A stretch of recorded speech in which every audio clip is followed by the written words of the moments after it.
Ma'am, அடுத்தது கும்பராசி.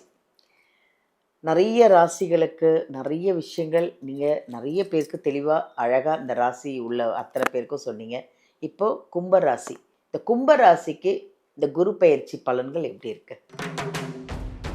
கும்பம் வந்து நல்ல மூச்சு விட போறாங்க. ஆமா, ஆஸ்வாசப்படுத்திக்க போறாங்க Very அப்படின்னு good. சொல்லலாம். தலை மேல 4 பாறாங்கல்ல சுமந்து தெரிஞ்சிருந்தாங்க. இப்ப 4த்தையும் தூக்கி தபீர்னு கீழே போட்டுட்டு கம்முன்னு இருந்தா போட்டாச்சு. எப்படி இருக்கும்? 55% தான் சனி கெடுபடங்களை கொடுக்குறாரு அப்படின்னாலும் அதை எங்களால தாங்க முடியலைங்க. நாங்க ரொம்ப நொந்து போயிட்டோம். அப்படின்ற கும்பம் இப்ப ரொம்ப ஃப்ரீ ஆயிட்டோம் அப்படின்னு நினைக்க போறாங்க. காரணம் என்ன அப்படின்னா குருனோட ஆமா நான் தப்பு செஞ்சேன் தான். என்ன இப்ப?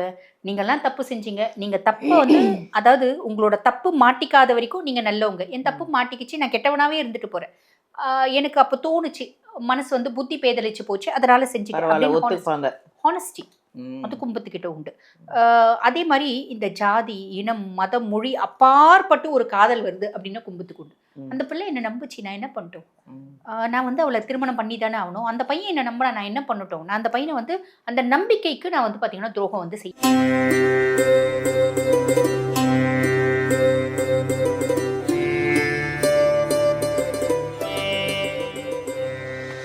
எல்லாருக்கும் வணக்கம். நான் உங்கள் பாலாம்பிகா. ஜோதிடர் யுகம் சேனல் அனைவருக்குமே ஒரு பெரிய ஒரு வணக்கம். ஏன்னா இந்த சேனல் வந்து நிறைய ஜோதிடரை நீங்கள் பார்த்துட்ருக்கீங்க. நிறைய பேரோட சுவாரஸ்யமான அந்த ராசி பலன்கள் எல்லா விஷயம் இதில் வந்து வராததில்லை. அவ்வளோ விஷயங்கள் உங்களுக்கு யூஸ்ஃபுல்லாக நிறைய வந்துட்டுருக்கு எங்கள் ஜோதிடர் யுகம் சேனலில். இது இந்த அளவுக்கு பிரபலமாகினதுக்கு நீங்களும் ஒரு காரணம். நீங்கள் பார்க்குறதுனால இந்த சேனல் வந்து நல்லா அழகாக பிரபலமாயிட்டிருக்கு. இப்போ வந்து புது விஷயம் என்னன்னா, குரு பெயர்ச்சி வரப்போகுது. இந்த குரு பெயர்ச்சி எப்போ அப்படின்னு நீங்களும் தெரிஞ்சுக்கணும். அந்த குரு பெயர்ச்சி பலன்களை சொல்ல வந்திருக்கிற ஒரு பெரிய அருமையான ஒரு ஜோதிடர். அவங்க வந்து ஒரு ஜோதிடர் அப்படின்னு சொல்கிறத விட அவங்க ஒரு அழகு தேவதை அப்படின்னு சொல்லணும். அவ்வளோ ஒரு அழகான ஒரு ஜோதிடர். ஒரு அன்பான ஒரு குணம். அவங்கள பார்த்தாலே அவ்வளோ அழகு, ஒரு கடாட்சம். அப்படி ஒரு ஜோதிடராக நம்ம பார்க்க போகிறோம். அப்படி யாரும் நீங்கள் பார்க்கணுமா? ரொம்ப ஆவலாக இருப்பீங்கன்னு நினைக்கிறேன். வேறு யாரும் இல்லைங்க, நம்ம ஜோதிடர் டாக்டர் தீபா அருளாளன். உங்களுக்கு எல்லாருக்கும் அவங்கள தெரிஞ்சிருக்கும். நிறைய பேசிகிட்டு இருக்காங்க. நிறைய ராசி பலன், நிறைய விஷயங்கள், நிறைய உங்களுக்கெல்லாம் தெரியாத விஷயம், எனக்கு தெரியாத விஷயம், மக்களுக்கு தெரியாத விஷயங்கள் உங்களுக்கெல்லாம் தெரியப்படுத்திகிட்டு இருக்காங்க. நிறைய ஜோதிட விஷயம் நம்மளுக்கும் தெரிஞ்சுக்கணும் இல்லையா? இப்போது இந்த குரு பெயர்ச்சி பலன்களில் 12 ராசி எப்படி இருக்குது அப்படிங்கிறத அவ்வளோ அருமையாக நம்ம அவங்க வாயால் அவங்க சொல்கிறத நம்ம கேட்க போகிறோம். அவங்கள சந்திக்கலாமா? வாங்க பார்ப்போம். வணக்கம் மேம். வணக்கம் மேம். சொன்னேன்னா அழகுன்ட்டு என்ன ஒரு மிகைப்படுத்தின மாதிரி இருந்துச்சு. உண்மையிலேயே மேம் ரொம்ப அழகாக ஒரு அழகான ஒரு கடாட்சமாக உட்காந்துட்டு இருக்கீங்க. அதுவும் குரு பெயர்ச்சிக்கு ஏத்த ஒரு சாரி கட்டிருக்கீங்க. மாம்பழ கலர் குரு பிடிச்ச கலர்ல உட்காந்துட்டு இருக்கீங்க. விருப்பமான வண்ணம். நான் கரெக்டா சொல்லியிருக்கேன்னு நினைக்கிறேன் உங்ககிட்ட. ஸோ இப்போ வந்து குரு பெயர்ச்சி வரப்போகுது இல்லையா? இந்த குரு பெயர்ச்சியில 12 ராசிக்கும் எப்படி இருக்கு அப்படின்னு நீங்க சொல்லி மக்கள் தெரிஞ்சுக்கணும்னு ஆசைப்படுறாங்க. இந்த குரு பயிற்சிக்கு ஒரு சூப்பர் டூப்பரான குவாலிட்டி இருக்கு. அது என்ன அப்படின்னா, இத்தனை வருஷம் வந்தா மாதிரி இந்த குரு பயிற்சி கிடையாது. காரணம் என்ன அப்படின்னா, 12 வருஷத்துக்கு ஒரு முறை தான் குரு பகவான் உச்சம் பெற்று அமருவார். பொதுவாக 12 வருஷத்துக்கு ஒரு முறை. ஏன்னா ஒரு ராசியில ஒரு வருஷம் சஞ்சாரம் பண்ணுவார். அந்த மாதிரி 12 வருஷத்துக்கு ஒரு முறை கடகத்துல வந்து உச்சம் பெற்று அமருவார். இப்ப இந்த குரு பயிற்சி வந்து பாருங்க, மிதுனத்துல இருந்து கடகத்துல குரு பகவான் உச்சம் பெற்று அமர்றார். 1/6/2026 காலையில 11 மணி அளவு. இது சில பஞ்சாங்கம் வந்து பாத்தீங்கன்னா 2 கூட கொடுத்துருப்பாங்க. பட் ஓகே, திருக்கணித பிரகாரம் 1/6/2026 காலையில 11 மணிக்கு கடகத்துல உச்சம் பெற்று அமர்றார். ஆக 12 வருஷத்துக்கு ஒரு முறை வரக்கூடிய நிகழ்வு அப்படின்றது ஒரு பெரிய பிளஸ் மேடம். 2வது பிளஸ் என்ன அப்படின்னா, இப்ப எங்களுக்கெல்லாம் அஷ்டம சனி. இப்ப ரிஷபராசி அன்பர்கள் எல்லா ரிஷபமும் தெரிஞ்சிருக்கும். அவங்களுக்குலாம் அஷ்டம சனி காலகட்டத்துல குருனோட பார்வையில இல்ல சனி மேல. ஆனா இப்பத்திய காலகட்டம் வந்து பாருங்க, ஒவ்வொரு ராசிக்கும் இப்ப சனி வந்து கெடுக்கணும் அப்படின்னு இருக்காரு பாத்தீங்களா? மேஷத்துக்கு 7 நாட்டு சனியா இருக்காரு. அதே மாதிரி சிம்மத்துக்கு அஷ்டமத்து சனியா இருக்காரு. கன்னிக்கு கண்டக சனியா இருக்காரு. தனுசுக்கு அர்த்தாஷ்டம சனியா இருக்காரு. அதே மாதிரி கும்பத்துக்கு பாத சனியாவும் மீனத்துக்கு ஜென்ம சனியாவும் இருக்கார். இப்ப இந்த 6 ராசிகளையும் கெடுக்கணும் அப்படின்னு கங்கணம் கட்டி சனி பகவான் இருக்காரு. இப்ப என்ன இவங்களுக்கெல்லாம் ஒரு பெரிய அட்வான்டேஜ் என்ன அப்படின்னா, குரு பெயர்ச்சியாகி அவருடைய உச்ச பார்வை 9ஆம் பார்வை சனி மேல படுது. ஆக இந்த 6 ராசிக்கும் சனி எந்த விதத்திலையும் கெடுபலன்கள் அப்படின்றது செய்ய போறது இல்ல. பாக்கி இருக்க 6 ராசிக்கு சனி ஆல்ரெடி நல்லது செய்ய போறாரு. அவர் மேல குருனோட பார்வை இருக்கிறதுனால நல்லத கட கட கட கட சட் சட் சட் சட் பட் பட் பட் பட்டுன்னு செஞ்சுடுவார். எவ்வளவு பெரிய பிளஸ். ஆக இந்த குரு பயிற்சி எல்லா ராசிகளுக்கும் எப்படி இருக்க போகுது அப்படின்னா உங்களுக்கே பதில் தெரிஞ்சிருக்கும் இல்லைங்களா? சூப்பரா இருக்க போகுது. பெர்சன்டேஜ் தான் நல்லது. இவங்களுக்கு 50%, இவங்களுக்கு 60% இருக்குமே தவிர எல்லாருக்குமே நல்லது அப்படின்றத ஒரு பெரிய ஹைலைட்டிங்கான விஷயம் மேடம். ஆஹா, ரொம்ப சந்தோஷப்பட்டிருப்பாங்க வியூவர்ஸ் எல்லாம். எல்லாருக்கும் இந்த குரு பயிற்சி ரொம்ப நல்லா இருக்கு. நல்லது மேம் சொல்லிட்டாங்க. அதுவே ஒரு பெரிய ஒரு பாசிட்டிவா இருக்கு. கண்டிப்பா மேம். அடுத்தது கும்பராசி. நிறைய ராசிகளுக்கு நிறைய விஷயங்கள் நீங்கள் நிறைய பேருக்கு தெளிவாக அழகாக இந்த ராசி உள்ள அத்தனை பேருக்கும் சொன்னீங்க. இப்போ கும்பராசி, இந்த கும்பராசிக்கு இந்த குரு பயிற்சி பலன்கள் எப்படி இருக்கு? கும்பராசிக்கு பெருத்த ரிலீஃப் வரப்போகுது மேடம். காரணம் என்ன அப்படின்னா, கும்பம் வந்து 7 நாள் மூச்சோட போறாங்க. ஆமா, ஆஸ்வாசப்படுத்திக்க போறாங்க அப்படின்னு சொல்லலாம். தலை மேல 4 பாறாங்கல்ல சுமந்து தெரிஞ்சிருந்தாங்க. இப்ப 4த்தையும் தூக்கி பீர்னு போட்டு கம்முன்னு இருந்தா எப்படி இருக்கும்? அந்த மாதிரி நான் முதல்ல ஃப்ரீ ஆயிட்டேன்ப்பா, முதல்ல இருந்த மாதிரி நான் ரொம்ப ரிலாக்ஸ்டா ஆயிட்டேன் அப்படின்னு சொல்லக்கூடிய அமைப்பு. காரணம் என்ன அப்படின்னா மேடம், 7 நாட்டு சனியினுடைய கடைசி பகுதியில இருந்தாங்க, பாத சனியில இருந்தாங்க. பாத சனி தான், சனி பகவானே 25% தான் கெடுபலன்களை கொடுக்க போறாரு. ஆனா என்னை குத்தி குத்தி குத்தி குத்தி நான் ரொம்ப ரன் ஆயிட்டேன். இப்ப தொட்டாலே எனக்கு முடியல. அந்த மாதிரி ஒரு அமைப்பு உங்களுக்கு. சனியை உங்களை ரொம்ப வறுத்து எடுத்துட்டாரு, ரொம்ப கஷ்டங்களை கொடுத்துட்டாரு. அப்ப என்னால சின்ன கஷ்டத்தை கூட தாங்குற அளவுக்கு எனக்கு இல்லப்பா. இப்ப பொதுவா பெரியவங்க சொல்லுவாங்க பாத்தீங்களா, வயசு இருக்கும் போது என் புருஷன் எவ்வளோ பிரச்சனை பண்ணாம்ப்பா, நான் தாங்கிட்டேன். எனக்கு ஒரு 40 வயசாச்சு என்னால தாங்க முடியல, 50 வயசாச்சு சுத்தமா தாங்க முடியல அப்படின்னு பெண்கள் சொல்றாங்க பாத்தீங்களா. அந்த கதை தான் கும்பத்தினோட கதை அப்படின்னு சொல்லலாம். ஆக 25% தான் சனி கெடுபலன்களை கொடுக்குறாரு அப்படின்னாலும் அதை எங்களால் தாங்க முடியலைங்க, நாங்கள் ரொம்ப நொந்து போயிட்டோம் அப்படின்ற கும்பம் இப்போ ரொம்ப ஃப்ரீ ஆகிட்டோம் அப்படின்னு நினைக்க போகிறாங்க. காரணம் என்ன அப்படின்னா, குருனோட உச்ச பார்வை சனி மேலே படுது. ஆக பாத சனியாகவே இருந்தார், அவர் பாட்டுன்னு சிவனேன்னு கம்மன்னு உட்காந்துட்டு இருப்பாரு. நம்ம அவரை டிஸ்டர்ப் பண்ணக்கூடாது, அவர் நம்மளை டிஸ்டர்ப் பண்ணக்கூடாது. வாக்கு வாக்காக இருக்கணும், மாற்றிக்கூடாது. அவர் வாக்கை வந்து அவர் காப்பாற்றுவார், நம்ம தான் போய் அவரை டிஸ்டர்ப் பண்ணாமல் இருந்தால் சரி. இது ஒரு பெரிய ப்ளஸ். நம்மளை பிரச்சனை கொடுக்குறவன் சைலண்ட் ஆகிட்டா ஒரு பெரிய பெரிய ப்ளஸ் சொல்லலாம். அதுக்கு மேலே குரு பகவான் வந்து பார்த்தீங்கன்னா 6ஆம் பாவம் ரோக குருவாக இருக்கார். அப்போ கடன் இல்லாத ஒரு வாழ்க்கை, எதிரி இல்லாத ஒரு வாழ்க்கை, நோய் இல்லாத ஒரு வாழ்க்கையை கொடுக்கணும் அப்படின்னு குரு பகவான் முடிவு பண்ணிட்டார். எனக்கு இருக்கிறது குணமே ஆகாது நோய், எப்படி குரு பகவானால் குணப்படுத்த முடியும் அப்படின்ற கேள்வி நீங்கள் கேட்குறீங்க அப்படின்னா கூட, பொதுவாக வந்து பார்த்தீங்கன்னா மேடம், கும்பம் ஆண் ராசி, சனியினோட ராசி. அப்போ பொதுவாக தப்பு செய்யறதுக்கு தைரியம் வேணாம் மேடம், தப்பை ஒத்துக்கிறதுக்கு தான் தைரியம் வேணும். எல்லாரும் தப்பு செய்வாங்க, சந்தர்ப்பமும் சூழ்நிலையும் சாதகமாக அமையுதுன்னா தப்பு செய்கிறவன் தான் மனுஷன். அந்த தப்பை நான் செஞ்சுட்டேன், ஆமா நான் செஞ்சேன், நான் தப்பு செஞ்சேன் தான் அப்படின்னு ஒத்துக்கிறான் பார்த்தீங்களா, அவன் தான் வந்து பார்த்தீங்கன்னா சூப்பரான மனுஷன் அப்படின்னு சொல்லலாம். அப்படிப்பட்ட ஒரு குணம் வந்து கும்பத்துக்கு உண்டு.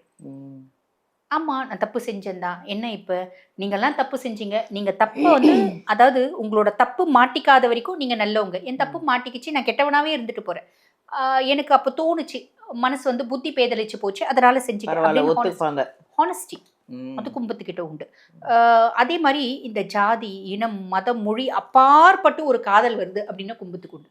அந்த பிள்ளை என்ன நம்புச்சு, நான் என்ன பண்ணிட்டோம், நான் வந்து அவளை திருமணம் பண்ணி தானே ஆகணும், அந்த பையன் என்ன நம்பினா நான் என்ன பண்ணட்டும், நான் அந்த பையனை வந்து அந்த நம்பிக்கைக்கு நான் வந்து பார்த்தீங்கன்னா துரோகம் வந்து செய்ய மாட்டேன் அப்படின்றது.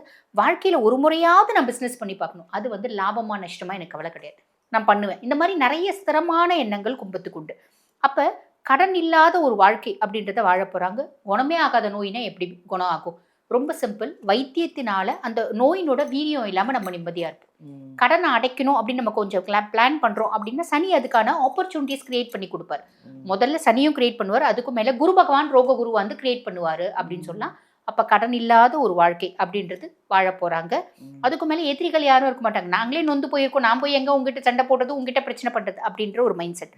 அதுக்கு மேலே குருனோட பார்வை வந்து பார்த்தீங்கன்னா 2ஆம் பாவத்தை பார்க்குறாரு. ரொம்ப நாள் கழிச்சு குடும்பத்தில் நிம்மதி, சந்தோஷம், மகிழ்ச்சி, குதூகலம் இது எல்லாமே இருக்க போது. 10ஆம் பாவத்தை பார்க்குறாரு. தொழிலை மொத்தமாக மூடிட்டேன், தொழில் புதுசாக தொடங்க போகிறீங்க, வேலையை விட்டு தூக்கிட்டாங்க, புதுசாக அதை விட சூப்பரான இடத்துல வேலை செய்ய போகிறீங்க, படிச்சு முடிச்சுட்டு வந்து இவ்வளோ நாள் வேலை இல்லை, சூப்பரான இடத்துல வேலை கிடைக்க போகுது. அதே மாதிரி 12ஆம் பாவத்தை பார்க்குறாரு. சுபவரையோ அப்படின்றது சாலிடாக செய்வீங்க, வீடு வாங்குறது, கார் வாங்குறது, பிள்ளைங்களுக்கு ஏதோ கொஞ்சம் கோல்டு சேர்த்து வைக்கிறது, நகை நட்டு வாங்குறது, சொத்து பத்து வாங்குறது ஏதோ அவங்கவுங்களால வசதிக்கும் வாய்ப்புக்கும் ஏற்றபடி இந்த அவங்கவுங்களோட தராதரத்துக்கு ஏற்ற மாதிரி உயர்வு அப்படின்றது சாலிடாக உண்டு மேடம். உங்களுக்கு ஏதாவது பரிகாரம் இருக்கா மேம்? பொதுவாக வந்து பார்த்தீங்கன்னா மேடம், குருவை பேஸ் பண்ணி உங்களுக்கு பரிகாரம் கிடையாது, சனியை பேஸ் பண்ணியும் பரிகாரம் கிடையாது. குருனோட பார்வை வந்து சனி மேல இருக்கிறதுனால. ஆனா ராகுவை பேஸ் பண்ணி பரிகாரம் அப்படின்னு சொல்லணும். ராகு சுயஸ்தானத்துல இருக்கான், கேது 7ல இருக்கான். கணவன் மனைவி கிட்ட ஒரு கேப் அப்படின்றது இருக்கும், இடைவெளி அப்படின்றது இருக்கும். அதெல்லாம் ஓகே. மனைவிக்கு உடல் சார்ந்த உபாதைகள் வரலாம், மனைவி வெளிநாட்டுக்கு போய் நல்லா சம்பாரிச்சு கொடுக்கலாம், ப்ளஸ்ஸும் உண்டு மைனஸும் உண்டு. மைனஸ் வந்து பெருசா என்ன அப்படின்னா, ஜென்மத்துல இருக்க ராகு. ஜென்மத்துல இருக்க ராகு ஒரு இனம் புரியாத குழப்பத்தை ஏற்படுத்துவான், சாதிக்கணுன்ற எண்ணத்தையும் ஏற்படுத்துவான், எக்ஸ்ட்ரீம் ஃப்ரஸ்ட்ரேஷன், ஸ்ட்ரெஸ் அதெல்லாம் ஏற்படுத்துவான். ஆக ராகுவை மட்டும் நீ பிரீத்தி பண்ண போதுமானது அப்படின்லாம். அப்ப ராகுவை பிரீத்தி பண்றதுக்கு எளிமையான வழிபாடு என்ன? பக்கத்துல தர்கா இருக்கு அப்படின்னா, எங்க நாங்க வந்து ஹிந்துஸுங்க, எல்லா கடவுளும் ஒண்ணுதான். நமக்கு மேல ஒரு சுப்பீரியர் ஃபோர்ஸ் இருக்கு மேடம். அதை நம்ம ஈசனா பாவிச்சா ஈசன், ஹல்லாவா பாவிச்சா ஹல்லா, அதே மாதிரி ஜீசஸ் கிரைஸ்டா பாவிச்சா ஜீசஸ் கிரைஸ்ட் அப்படின்னு சொல்லலாம். அப்ப நம்ம என்ன பண்ணலாம், பக்கத்துல இருக்க தர்காக்கு போயிட்டு நம்ம வழிபாடு பண்ணிட்டு வரோம். நம்மளுக்கு பெருசா வழிபாடு பண்ண தெரியாது, ஏன்னா பிறந்ததுல இருந்தே நம்ம ஹிந்துஸ். தர்காக்கு போயிட்டு வரோம் அப்படின்னாலே நல்லது மேடம். ஏன்னா ராகுவை பொறுத்த வரைக்கும் ஒரு கிரகத்துக்கும் ஒரு இதுன்னு உண்டு. இப்ப கேத்துவை சொன்னா கிறிஸ்டியன்ஸோட கம்பேர் பண்ணுவாங்க. கேத்துவை பசிஃபை பண்றதுக்கு சர்ச்சுக்கு போயிட்டு வர்றது ஒரு இது பரிகாரம். ராகுவை பசிஃபை பண்றதுக்கு தர்காக்கு போயிட்டு வருது இஸ்லாமிய மதத்தோட கம்பேர் பண்றது. எனக்கு ஒரு ஜோசியர் வந்து தர்காக்கு போக சொல்லி ஜாதகத்துல ஆமா ராகுவை பசிஃபை பண்றது இஸ்லாமிய மதத்தோட கம்பேர் பண்றது. இப்ப நம்ம தர்காக்கு போயிட்டு வரோம். எனக்கு நாகூர் ஆண்டவன் சன்னதி ரொம்ப பிடிக்கும், போயிட்டு வாங்க நாகூர் ஆண்டவன் சன்னதி. இது வீட்டு பக்கத்துல இருக்க தர்கா, போயிட்டு வாங்க. என்னம்மா அங்க வந்து ஒரு சமாதி மாதிரி தானே இருக்கு, அவங்களோட வழிபாடு நம்மளுக்கு தெரியாது. நீ அங்க போய் சும்மா உட்காந்துட்டு நீ இப்படி கையெடுத்து கூட கும்பிட்டுட்டு வா, உனக்கு நல்லது நடக்கும். இல்ல சும்மா போயிட்டு வா, ராகு அங்க பசிஃபை ஆவா. அங்க ராகுனால வரக்கூடிய தெரிஞ்சு மேம், எல்லாத்துக்கும் மேல நம்ம சிவன். எனக்கு அல்லாவும் சிவனா தான் தெரிகிறாரு, உண்மை. ஏசப்பாவும் சிவனா தான் தெரியும், உண்மை. அவ்வளவுதான் எனக்கு. ஆமா எப்பயுமே வந்து பாத்தீங்கன்னா சிவனை மிஞ்சின ஒரு தெய்வம் கிடையாது. ஆமா, அதாவது பொதுவா ஒரு வார்த்தை சொல்லுவாங்க, சுக்க மிஞ்சின வைத்தியமும் கிடையாது. சிவன் தான் அல்ல.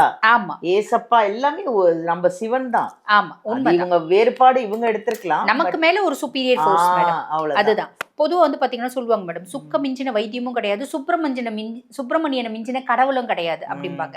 அந்த சிவ குடும்பத்துக்கே அப்படி ஒரு விஷயம் உண்டு. அப்ப பொதுவா நம்ம எல்லாரையும் சிவனை வழிபாடு பண்ணு தான் நான் சொல்வேன். ஆனா சிவனை வழிபாடு பண்றதுக்கு நிறைய பேர் பயப்படுவாங்க. நாங்க சிவனை வழிபாடு பண்ண மாட்டோம் மேடம், அவர் அழிக்கும் கடவுள். அவர் எதை அழிக்கிறாரு? உன் மனசுல இருக்க காமம், குரோதம், மதம், ஆச்சரியம், இடும்பை, அசூயை தான் அழிக்கிறாரு. உன்னை வந்து அதாவது அவரை கும்பிடவே ஒரு அனுமதி வேணுமா? ஆமா, அவனாலே உண்மை அனுமதி வேணும். அப்ப இவங்க வந்து பாத்தீங்கன்னா ஒண்ணு கும்பகோணம் பக்கத்துல இருக்க ஆதி கும்பேஸ்வரர் ஆலயம், அங்க போய் ஈசனை வழிபாடு பண்ணிட்டு வரலாம் கும்பேஸ்வரரை. இல்ல அப்படின்னா பக்கத்துல இருக்க தர்காக்கு போயிட்டு வா. எதனாலும் உன்னோட ஆப்ஷன் தான், செய். அங்க ராகு பசிஃபை ஆயிடுவான். அந்த இஸ்லாமிய மதத்தினரோட மேடம் ராவண சம்ஹிதையில இந்த மாதிரி ஹக்கீகத் தசீரத் நிறைய எழுதியிருக்காரு மேடம். அவரோட ராவணன் சம்ஹிதையில எப்படி ராகுவை பசிஃபை பண்ணணும் அப்படின்றதும் அவர் எழுதியிருக்காரு. Super super. ஸோ அந்த மாதிரி ஆன்மீகம் அப்படின்றது மதங்களுக்கு அப்பாற்பட்டது. ஆன்மீகம் ஒரு நம்ம வந்து பார்த்தீங்கன்னா இந்து தர்ம பரப்புரை அப்படின்றத விட ஆன்மீகவாதிகள் அப்படின் போது எல்லா கடவுளையும் நம்ம ஏற்றுக்கணும் தான், இல்லைங்களா? ஸோ உங்களுக்கு இஷ்டம் எதனால வழிபாடு பண்ணிட்டு வாங்க, சூப்பரான பலன்கள் சாலிடாக. நிறைய படிச்சுட்டு இருக்கீங்கன்னு நினைக்கிறேன், ஆன்மீகமாகவும் ஜாதக ரீதியாகவும் அஸ்ட்ராலஜி நிறைய படிச்சிருக்கீங்க. நிறைய விஷயத்த யாரும் சொல்லாத நிறைய சீக்ரெட் எல்லாம் சொல்லிட்டு இருக்கீங்க. Thank you ma'am. கும்பராசிக்கு அவ்வளோ அழகாக சொல்லியிருக்காங்க. குரு பயிற்சிக்கு ரொம்ப நல்லா இருக்கு. போங்க, பக்கத்தில் இருக்க தர்காவுக்கு போங்க, இல்லை சிவனை கும்பிடுவீங்களா சிவனை போய் பாருங்க. எல்லாரையும் ஒன்று தாங்க, கடவுள் எல்லாமே ஒன்று தான், ஒரே இறைவன், அவ்வளோதான். எனக்கு தெரிஞ்சு எந்த இறைவனை கும்பிட்டாலும் சரி நல்லா இருப்பீங்க. இந்த குரு பயிற்சி உங்களுக்கு ரொம்ப நல்லா இருக்கு. தேங்க்யூ.